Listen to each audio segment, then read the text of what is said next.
ابن خلف بہت بڑا سردار ہے مکے کا. حضرت بلال رضی اللہ تعالی عنہ اس کے غلام ہیں، زر خرید ہیں. امام الانبیاء محبوب کبریا حضرت محمد مصطفیٰ صلی اللہ تعالی علیہ وسلم کا دیوانہ پروانہ، جان نثار، جان پہ کھیلنے والا بلال، سرکار کی چہرے انور کا دیدار کیا تو کلمہ پڑھ بیٹھا. امیہ ابن خلف کو پتا چلا، بلال کو مارنا شروع کیا. سارا دن مارتا ہے، لوہے کی زرہ پہنا کر دھوپ میں سارا دن لٹائے رکھتا ہے. گرم ہو جاتی ہے، بدن جل جاتا ہے. سارا دن نمبر وار پٹائی کرتی ہے. شام کے وقت سیدنا بلال رضی اللہ تعالیٰ عنہ کے پیروں میں رسے ڈال کر مکے کے لڑکے گلیوں میں گھسیٹے پھرتے ہیں. جس گلی سے گزارا جاتا ہے عورتیں پوچھتی ہیں کیا بات ہے، نوجوان پوچھتے ہیں کیوں مارتے ہو. مارنے والے جواب ایک دیتے ہیں، غلام امیہ ابن خلف کا ہے، کلمہ کالی کملی والے کا کیوں پڑھتا ہے. چمڑا ادھر گیا، ہڈیاں سالم نہ رہی. روزانہ گھسیٹا جاتا ہے، روزانہ مارا جاتا ہے. روز مار کے امیہ ابن خلف تھک گیا.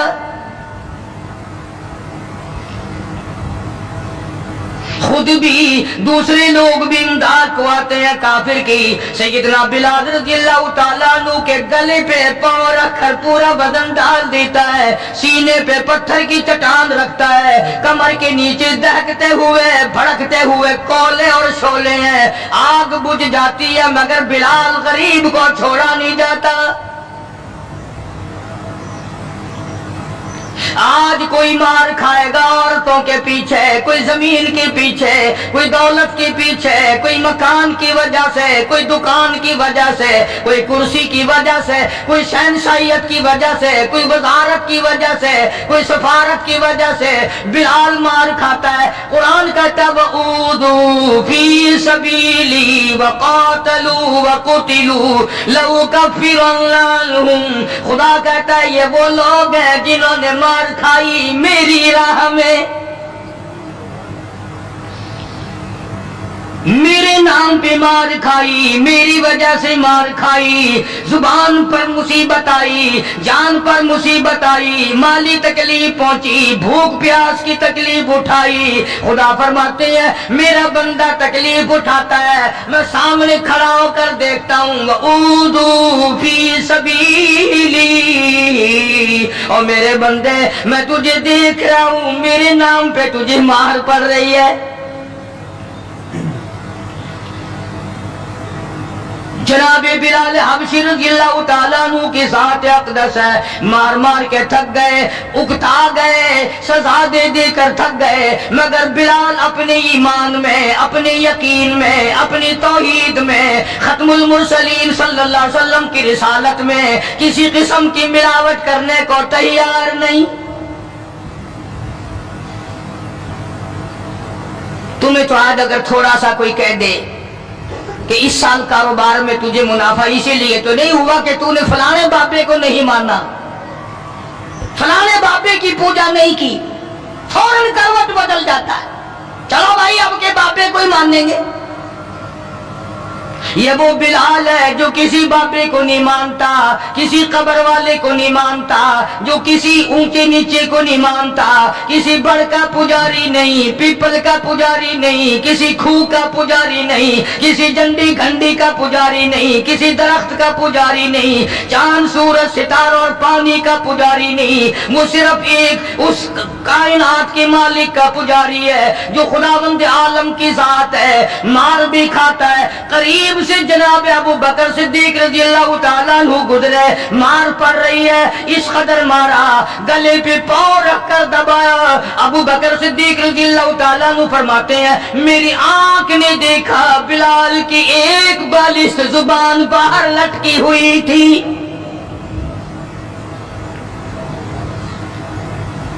کمال ہے، اتنی تکلیف اٹھا رہا ہے.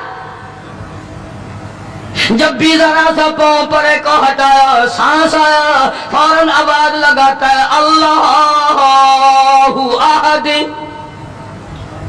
میرا خدا ایک ہے، میرا معبود ایک ہے، میرا کارساز ایک ہے، میرا پیدا کرنے والا ایک ہے، میری جان کا مالک ایک ہے، واللہ علی کل شیء قدیر، وہی ہر چیز پہ قادر ہے، میری جان پہ بھی اسی کی قدرت ہے، میری یقین پہ اسی کی قدرت ہے، اور مارنے والوں میں سچا عاشق ہوں، تم مارتے تھک جاؤ گے، میں مار کھاتا نہ تھکوں گا، اس لیے جس کی وجہ سے مار کھا رہا ہوں وہ حی قیوم ہے، میں اسی کا بندہ ہوں۔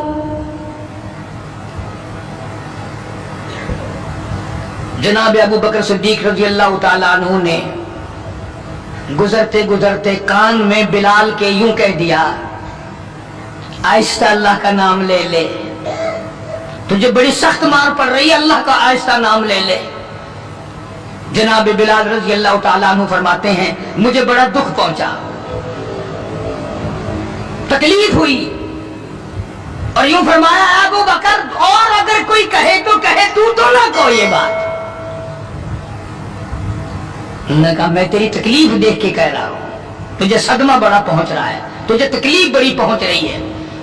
جناب بلال حبشی رضی اللہ تعالیٰ عنہ فرمانے لگے ابو بکر میں تجھے کیا بتاؤں، جب میری کمر کے نیچے کولے، میرے سینے پہ پتھر کی چٹان، اور میرے گلے پہ امیہ بن خلف کا پیر رکھا ہوا ہوتا ہے، اور وہ بدن پورا ڈالتا ہے، میری جان نکلنے کو ہوتی ہے، مجھے پروردگار کی طرف سے آواز آتی ہے او میرے بلال تیرا کیا حال ہے۔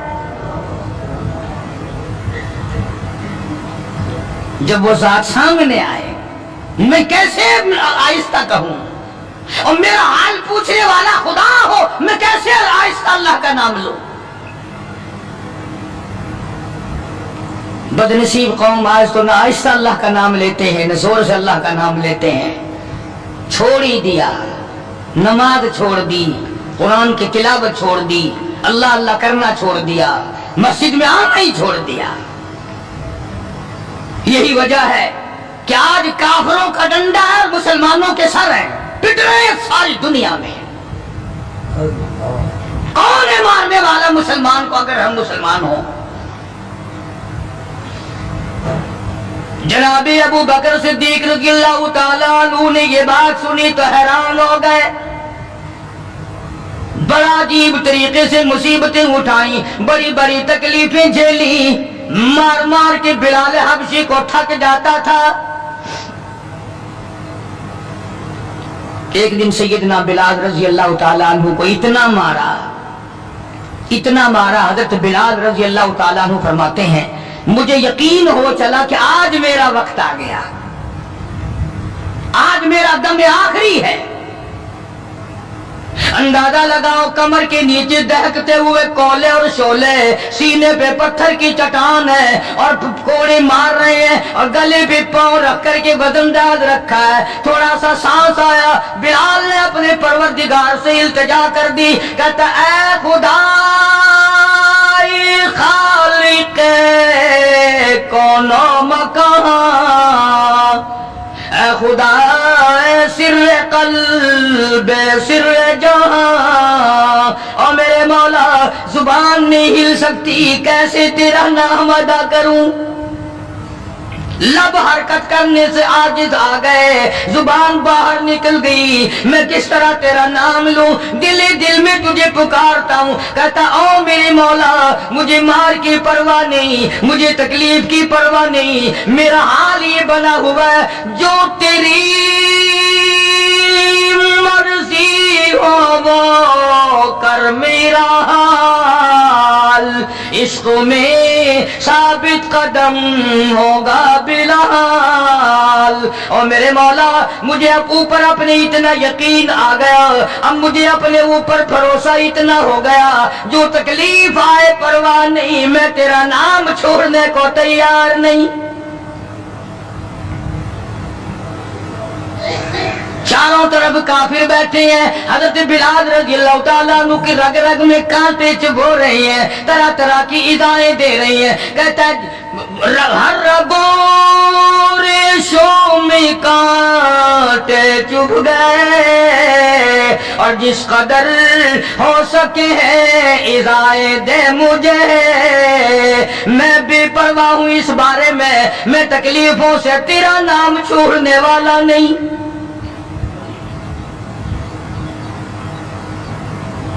جناب ابو بکر صدیق رضی اللہ تعالیٰ عنہ نے حال دیکھا.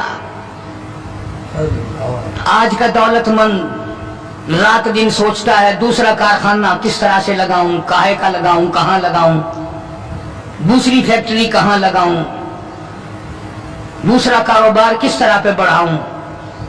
یہ مکے کا دولت مند تاجر ہے جس کا نام ابو بکر صدیق ہے رضی اللہ تعالیٰ عنہ. یہ مکے کی گلیوں میں اس نیت سے چکر لگاتا ہے کوئی مصیبت زدہ مسلمان ہوگا تو دولت خرچ کر کے اس کو آزاد کراؤں گا. امیہ ابن خلف سے صدیق اکبر نے پوچھا رضی اللہ تعالیٰ عنہ کہ یار تم مار مار تھک گیا، اسے بیچ لے. غلام تھے نا حضرت بلال، اسے بیچ لے. امیہ کہنے لگا کہ خرید لو بھائی. تو امیہ ابن خلف کافر نے بڑے پیسے مانگے. صدیق اکبر رضی اللہ تعالیٰ عنہ نے اسی وقت فرمایا کہ چل کے لے لو اپنے پیسے.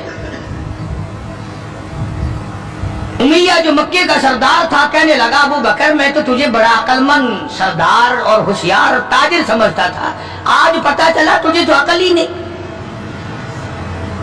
جناب ابو بکر صدیق رضی اللہ تعالیٰ عنہ نے پوچھا کیوں؟ وہ کہنے لگا یہ تو میرے ناک پہ لڑا ہوا ہے، مار مار کے میں تھک گیا، دوسروں سے مروا مروا کے میں تھک گیا. اندازہ لگاؤ اور اپنے ایمان کا بھی پتہ کرو، سارا مکہ مارنے والا اکیلا بلال مارے کھانے والا. کہنے لگا یہ تو میرا درد سر بنا ہوا ہے، اگر تو یوں ہی کہتا نا غلام مجھے دیتے میں تیرے متھے مار دیتا. تو نے اتنی بڑی رقم دینی کر لی، یہ کوئی تیری عقل مندی ہے؟ کہاں یہ سر پھرا غلام جو کسی کام کا بھی نہیں رات دن مار کھاتا ہے اور اتنی بڑی رقم دینے کے لیے آپ آمادہ ہو گئے. جناب صدیق اکبر سب رضی اللہ تعالیٰ عنہ نے فرمایا امیہ میں بھی تجھے مکے کا سردار سمجھتا تھا، آج پتا چلا تو پرلے درجے کا گدھا ہے. انہوں نے کہا کیوں؟ کہ وہ اس لیے کہ ہو بلال اور قیمت یہ مانگی تو نے، بلال جیسی ذات ہو اور قیمت یہ مانگی. اگر آج پوری دنیا کی دولت کو مانگتا اور میرے پاس ہوتی میں اپنی جان دے کر کے بھی بلال کو خرید کے آزاد کرتا. چنانچہ خرید لیا، آزاد کر دیا، دربار رسالت میں پیش کر دیا. جناب حضرت محمد الرسول اللہ صلی اللہ تعالی علیہ وسلم کو پیار آیا. اندازہ لگاؤ بلال کے زخموں کو دیکھ کر آقا دو عالم صلی اللہ علیہ وسلم کو رونا آ گیا. اسلام کے لیے مار کھائی، ایمان کی وجہ سے مار کھائی، اپنے یقین کی وجہ سے مار کھائی، کوئی سیاسی غرض نہیں، کوئی دنیاوی غرض نہیں. جناب رسالت مآب صلی اللہ تعالی وسلم نے اللہ پاک نے اس کا پھل یہ دیا بلال کو، اس کا معاوضہ یہ دیا کہ دربار رسالت میں مؤذن بن گئے. اذان دینے کی جو ڈیوٹی تھی، منصب تھا، وہ حضرت بلال کو ملا رضی اللہ تعالی. جناب مدنی کریم صلی اللہ تعالی علیہ وسلم کی گھر کے خرچے اخراجات سودا سلف لانے کی ڈیوٹی حضرت بلال رضی اللہ تعالی عنہ کے ذمے تھی. کوئی کسی محکمے کے صاحب کا سامان لائے گا، کوئی کسی محکمے کے صاحب کا سامان لائے گا، کوئی کسی تاجر کا سامان خرید کے لائے گا، کوئی کسی افسر کا سامان خرید کے لائے گا. بلال تیرے پیروں سے اڑی ہوئی خاک پہ قربان ہو جاؤں، تو شہنشاہ کائنات کے دروازے کا غلام ہے. تو حضور کریم صلی اللہ تعالی علیہ وسلم کا سامان لاتا ہے اور 5 وقت اذان کی ڈیوٹی ہے. آپ صلی اللہ علیہ وسلم کے لیے قرضہ بھی لے کے آتا تھا بلال یہودیوں سے. ایک دفعہ ایک قرضے والے نے جان کر کہ دوبارہ اسے پھنساؤ، غلام بناؤ، حضرت بلال رضی اللہ تعالیٰ عنہ اذان دینے کے لیے تیار کھڑے تھے، یہودی آیا اور آ کے کہنے لگا، یہ جو بدنصیب آدمی ہوتا ہے نا، جس کا ایمان نہیں ہوتا، وہ بے ادبی بڑی کرتا ہے۔ آج بھی تجربہ ہے اللہ والوں کی، علماء کی، بے ادبی وہی کرے گا جس کے اندر ایمان کی رتی نہ ہو۔ بے ادبی کے الفاظ وہی بولے گا ایمان کی رتی نہ ہو۔ تو حضرت بلال کو آ کر کے آواز دینے لگا اور کہنے لگا، او کالے۔ حضرت بلال نے فرمایا کیا بات ہے؟ کہ یا تو کل شام تک پیسے آ گئے، ورنہ یاد رکھ تجھے پھر غلام بنائیں گے ہم۔ جناب ابشیر رضی اللہ تعالیٰ عنہ مدنی کریم صلی اللہ تعالیٰ علیہ وسلم کی خدمت عالیہ میں تشریف لائے، عرض کیا کالی کملی والے فلانا یہودی آ کر کے بڑی زبردست دھمکی دے گیا، وہ مجھے پھر دوبارہ غلام بنانا چاہتے ہیں، وہ پھر مجھے پریشان کرنا چاہتے ہیں، میں اب اتنا بڑا قرضہ کیسے ادا کروں؟ میں صبح کہیں نکل جاؤں گا، چھپ جاؤں گا، روپوش ہو جاؤں گا، جب کوئی انتظام ہو جائے اطلاع فرما دینا، میں حاضر خدمت ہو جاؤں گا۔ ہائے بلال تجھے مبارک ہو، تو سرکار دو عالم صلی اللہ تعالی وسلم کے قرضے کی وجہ سے پریشان ہے۔ ذرا سوچیں وہ لوگ جن کو اللہ تعالیٰ نے دولت بخشی ہے، جن کو اللہ پاک نے کھانے پینے کے لیے دیا ہے، کہ ہمارے نبی حضرت محمد کریم صلی اللہ علیہ وسلم نے کن دکھوں سے اپنی زندگی پاس کی ہے، قرض لے لے کر۔ صرف قرض نہیں، آج ہم یہودی بن کے مر رہے ہیں، عیسائی بن کے مر رہے ہیں، کافر اور مشرک بن کے مر رہے ہیں۔ ان کی ریس ہے ہر معاملے میں، ان کے طریقے کو اپنا کر کے آج مسلمان نوجوان بڑے خوش ہوتے ہیں۔ تم نے ہزاروں مرتبہ سنا ہوگا، آؤ شہنشاہ کائنات کا وہ لباس تو دیکھو جس لباس میں حضور صلی اللہ علیہ وسلم کی وفات ہوئی ہے۔ 11 پیمند اس لباس میں تھے جس لباس میں حضرت محمد رسول اللہ صلی اللہ علیہ وسلم کی اس دنیا فانی سے رخصتی ہوئی ہے۔ یہ بٹن نہیں لگاتے ہم لوگ، بٹن کی جگہ کانٹے چبھے رہتے تھے، کانٹے چبھو لیے جاتے تھے۔ تو بلال نکل گئے مدینے پاک سے خوف کے مارے کہ یہودی پریشان کریں گے قرضے کے لیے۔ ابھی وہ کچھ ہی منزل پہ دور پہنچے تھے کہ سرکار دو عالم صلی اللہ تعالی وسلم کے یہاں کئی اونٹنیاں سامان سے لدی ہوئی آئی، اور آپ نے اس یہودی کو بلوایا اور بلوا کے فرمایا تو اپنا سارا قرضہ لے لے، جتنا تیرا قرضہ ہے ساری کھجوریں ناپ تول کر اپنے قرضے میں لے جا، بچے گا ٹھیک ہے، نہیں بچے گا تو سارے کا سارا لے جا۔